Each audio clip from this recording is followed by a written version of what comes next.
Ladies and gentlemen, welcome to another episode of the RAWG. On today's episode, we're going to be taking a look at the Elder Scrolls Online, with the big question being, is this game worth your money? The short answer is, it depends. There's a variety of factors at play here that all need to be considered, so let's go ahead and jump in. First of all, let's talk about the story of the game a bit.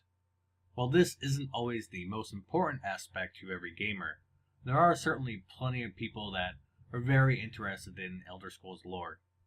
In ESO, you start off in a prison, as per usual with Elder Scrolls games. However, in this case, you actually start in a Daedra prison. Your character actually died. An apparition appears in your cell, who calls himself the Prophet, and soon enough, you're breaking out of the prison, rescuing the Prophet, and you're off to Morrowind to save the day.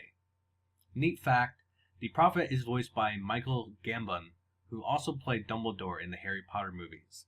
He brings that same charisma and voice talent to the stage here, and really brings the Prophet to life in doing so.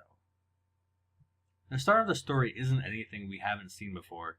However, it is a compelling start. You have a clear purpose, and you know that a threat looms over Morrowind as invaders plague its shores. It's up to you to discover what's truly going on behind the scenes, while working with the Prophet to try and discover more about his past. One thing that is a tremendous boon to ESO is that every NPC in the game is voiced, no matter how insignificant they are. This really adds a lot to the world and makes it feel that much more like an Elder Scrolls game. The story is exactly what I would expect from an Elder Scrolls game as well, and I'm looking forward to seeing where the story takes us down the road. Now, the gameplay is where a lot of controversy surrounding this game has come from. There's been complaints of the combat being floaty due to your character being able to pass through enemy mobs. Well, I'm happy to say that right now on the public test server, which is actually invite only currently, so it's not really public, they've implemented collision detection for enemy NPCs.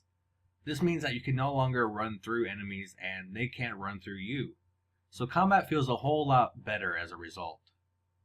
In this game, as with any Elder Scrolls game, you can play in either first person or third person. They actually start you out in first person by default, and honestly, I much prefer first person to third. It feels really good, especially when you're swinging around a two-handed weapon, and combat is genuinely fun. There's no auto blocking, auto parrying, or auto dodging. If you want any of those things to occur, then you need to do them all yourself. This is a huge breath of fresh air for me in an MMO, as I much prefer relying on my own skills instead of a roll of the dice. If I fail to parry or block an attack and I die, then so be it. There's been some concerns from people in regards to the skill bars, or the lack thereof as well. In ESO, you start with a single skill bar that can hold 5 skills and an ultimate.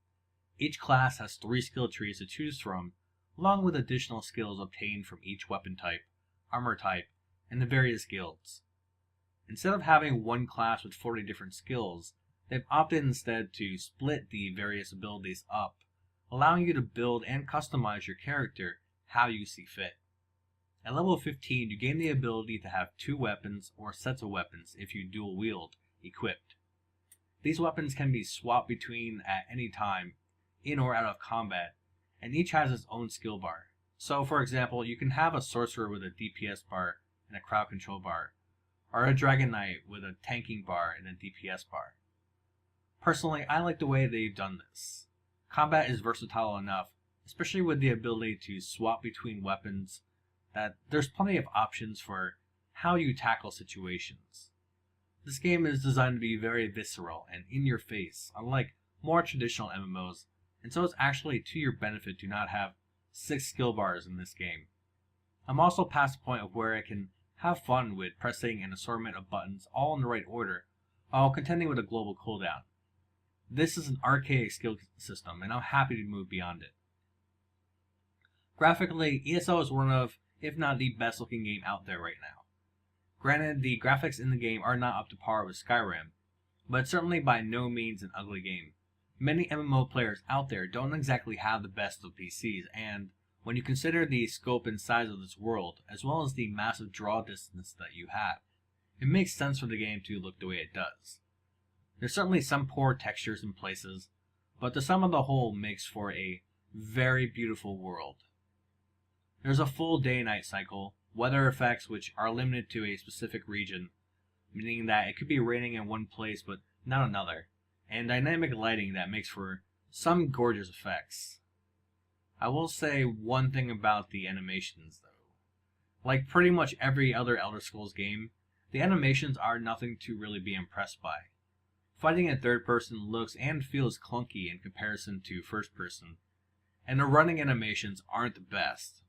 I was hoping they would have better animation technology and use for this game, but unfortunately, they're still using older methods, which leaves much to be desired in that department.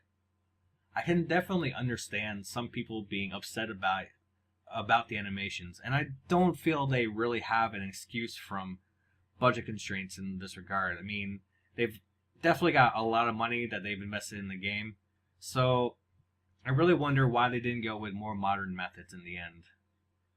There is some concern of the game ending up looking dated as well, graphic-wise, fairly quickly, since it uses a realistic style instead of a cartoony one.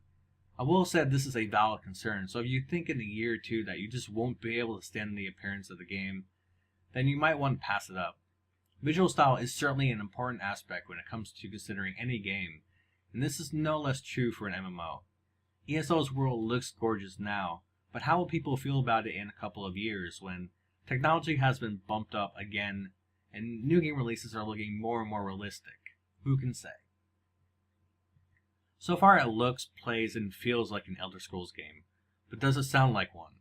Absolutely. ESO does not disappoint. Whether you're sitting on the launch screen or just riding through a part of the game, there's plenty of sweeping, orchestrated music that will fully immerse you in the world. There's times while playing ESO that I just couldn't help but feel like a real hero as I rode towards a Daedra portal with a sweeping orchestral score playing in the background. Greetings.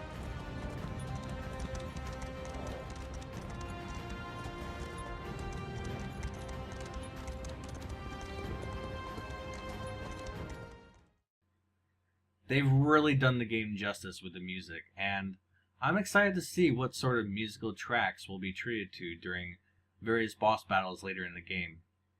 Aside from the music, the rest of the sound assets don't disappoint either.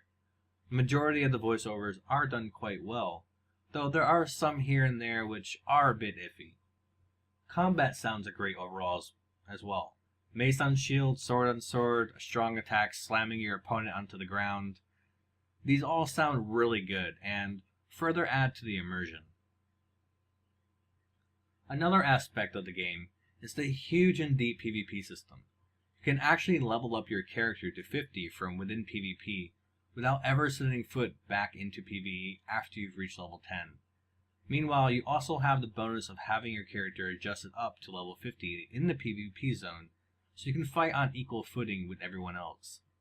With the huge faction versus faction castle sieges, catapults and ballistas launching projectiles of death across the battlefield, and intense close combat fights as you try and maintain control of your keeps, I absolutely see PvP being one of the major strengths of this game.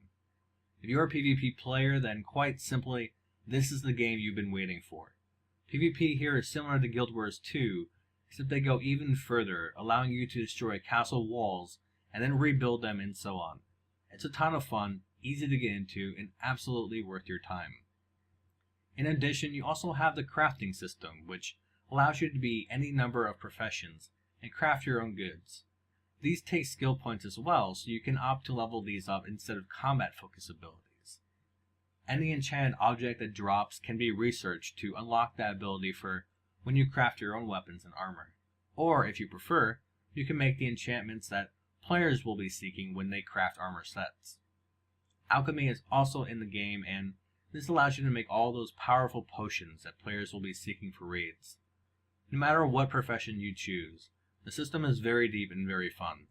Personally, I have never found a crafting system that I have enjoyed in any other MMO before, and yet I found myself having a great time making my own armor throughout the beta.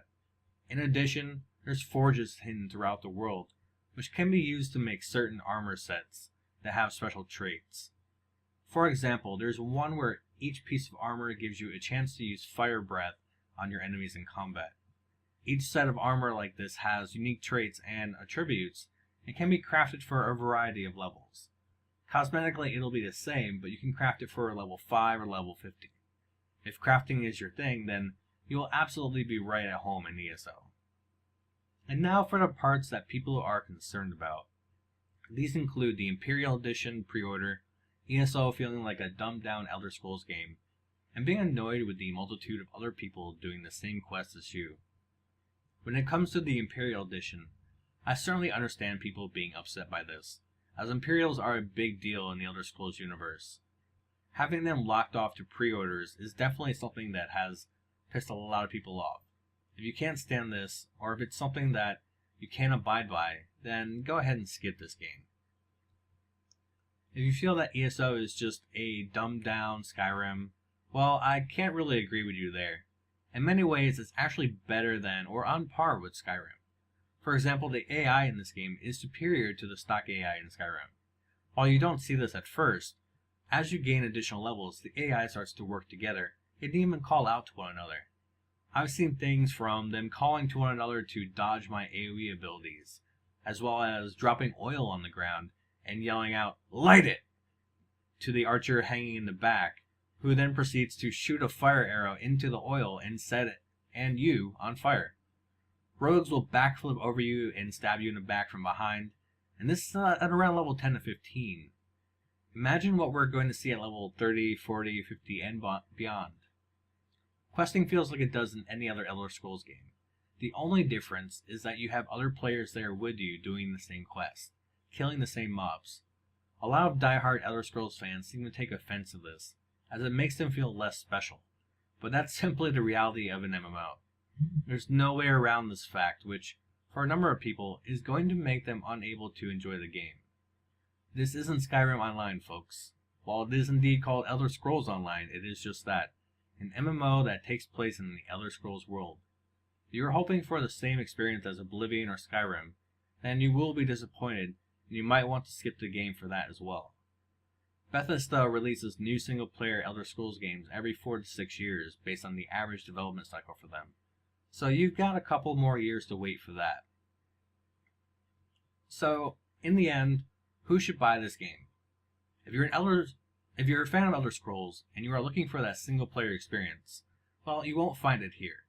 This is a social game meant to be played with others, and while the game feels, looks, sounds, and plays like an Elder Scrolls game, there are many MMO elements that cause it to differ from your past experiences. So if you can't accept these changes, then this is not the game for you. However, for the rest of us that do enjoy that social experience, and are tired of the same generic cookie-cutter MMO being regurgitated again and again, this is going to be a fresh and long-lasting experience. There's heaps and heaps of content here, an amazing PvP experience, a crafting system that is both easy to use and yet simultaneously complex, and a fresh take on combat which no major MMO currently in the market can match. Plus, if you're an exploratory gamer, there's so much for you to look, find, and see in the world that this is absolutely the game for you. If you're in the former group, then either skip the game entirely or just give it the first 30 days and then cancel your subscription after you've completed the story content. For the latter group, however, this game is worth at a minimum 30 days of your time. Endgame will be the ultimate decision maker for many as to whether they will subscribe or not, but there's very few arguments that one can make against the subscription model if you're actually playing the game. There's plenty of retail AAA games that you can buy which don't provide anywhere close to the quality and quantity of content and potential playtime that ESL will give you on a monthly basis.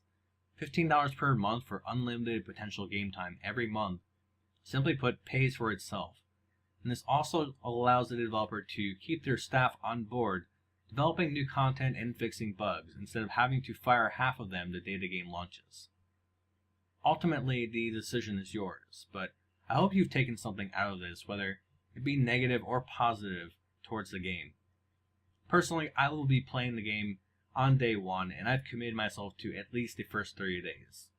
I'll further assess ESO as I reach endgame and make a decision from there, at which time I'll also have a final analysis video of the game. So if you're a subscriber to my channel, you can look forward to that if you're still on the fence.